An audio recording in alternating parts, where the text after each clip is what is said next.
7 months of protests, people uniting from all walks of life and a potential threat to democracy, nothing was able to stop Benjamin Netanyahu. The Israeli parliament has formally enacted the first part of the judicial overhaul into law.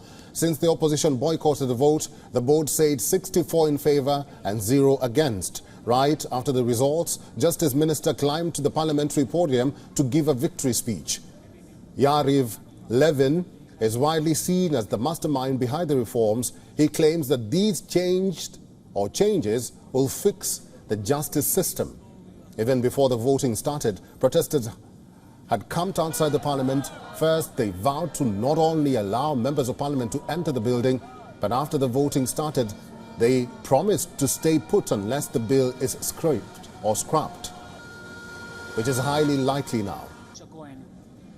My colleague Jody Cohen spoke to some of them after the result was announced, and the protesters say the fight is far from over. So I'm with Yuval, who's also been at the protests for many weeks now. Yuval, are you going back to the Knesset now to protest? How important and how effective will these protests be? So as you know, the legislation passed. I'm going to protest with my friends now because they are there standing in the sun and shouting, and I want to stand with them in solidarity. They are my brothers, they are my friends to the protest. But we have to think over of new ways to oppose, to do more education and to bridge the gap between the Israeli society and really talk about real democracy and what it's like. Well, today the government is trying to prevent the court from being able to criticize it in order that it could perform unreasonable acts in most extreme way. And here we're gathered thousands, hundreds of thousands of people that are protesting against the government, saying no more, we will not let you get over the judicial system. It's important for our rights and it's important for our democracy. Just ahead of the announcement of the results, there were talks of coalition partners calling for softening of the bill. But as the vote is testament, no compromise was made. Many sectors of Israeli society have come out against the legislation, most prominently the elite Israeli Defense Force reserve pilots and members of the Air Force. Israel's largest trade union has also threatened to strike, and the Israel Medical Association has also indicated that it plans to strike even after the bill is made into law. Let's understand what this policy means practically. The voting has overturned the doctrine which used to give Israel's Supreme Court oversight of the government's cabinet and ministerial selections. At the core of this bill is the reasonableness clause, which in the past has been used by the apex court to challenge government policies.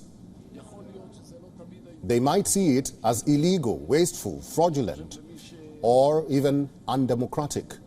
But there's nothing the Israeli society can do. All of this happened as Prime Minister recovered from having a pacemaker installed. While his physical health seems fine right now, his political health might see a similar fate.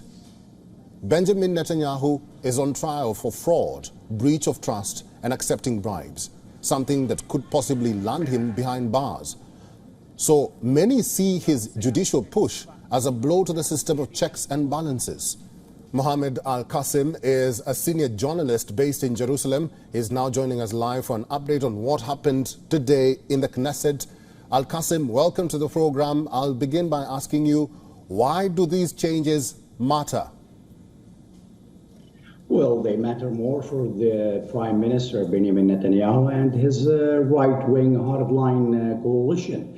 It matters to them because it takes away the authority and the power of the Supreme Court, and it puts it in the hands of the executive branch. It puts it in the hands of the Prime Minister as well as his coalition. And this matters because, as you just mentioned, the Prime Minister is facing several corruption cases in court, and this will help him not face jail time, but also it gives his constituency, his voting base, more rights. The far-right ultranationalists will have more say in what what happens in the occupied West Bank in terms of continuing the expansion of Israeli settlements there, but also the religious sector in Israel will have more autonomy and authority over their education system, over their finances,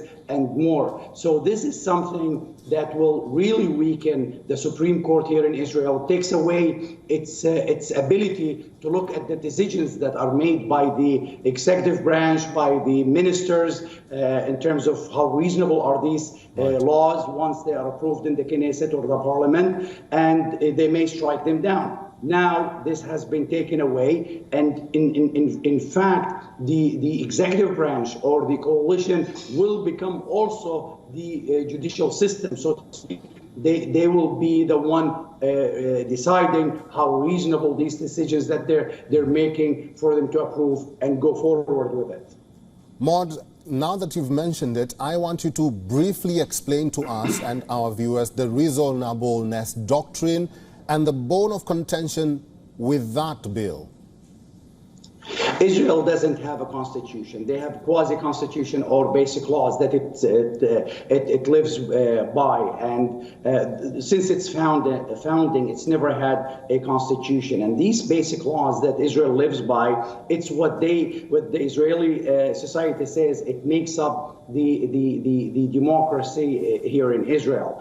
And taking away the and in any liberal democracy, the Supreme Court is the last shield, the last defense for democracy. What the protesters and the opposition in Israel, and in fact, even the many members within the Supreme Court have said that taking away the authority of the Supreme Court to look at decisions made by the ministers within a government or a coalition government, right, and deciding whether they are reasonable and approve them to go forward with, or striking them down, saying that those are unreasonable decisions, has been taken away from them. It puts the decision making in the hands of the ministers who are serving in the government, and then deeming the Supreme Court as either irrelevant or greatly weakened,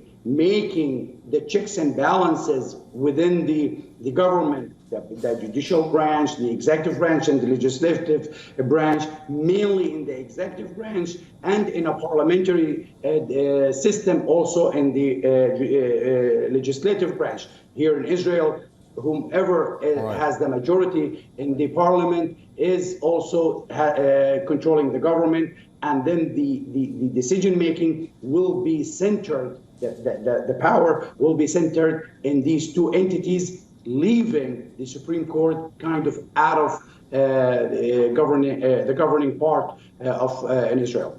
All right, I understand that. Finally, Al-Qasim, and I want your quick reaction to this one. Critics have openly stated that court challenges, protests, and even a potential constitutional crisis will come next. Do you foresee that? And what challenge will that pose for Prime Minister Benjamin Netanyahu's government and its tenure?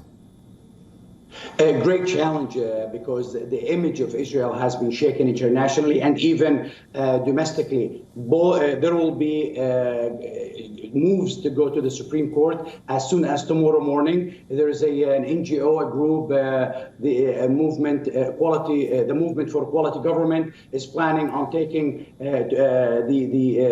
going to the Supreme Court tomorrow in order to block this law. Already, the Bar Association has petitioned the Supreme Court to block this law on the ground that it goes against Israel's democracy and the founding of Israel. There will be many challenges. The opposition also planning to go to the Supreme Court, and the opposition and the hundreds of thousands of protesters have promised and pledged to continue taking to the streets and maybe even going on strikes and diversifying their opposition and tactics to stop this law and to continue its protest against the government. All right, I've been talking to senior journalist Maud Al-Qasim. Maud, thank you very much for all your inputs and for talking to WION World is One today. Thank you. WION is now available in your country. Download the app now and get all the news on the move.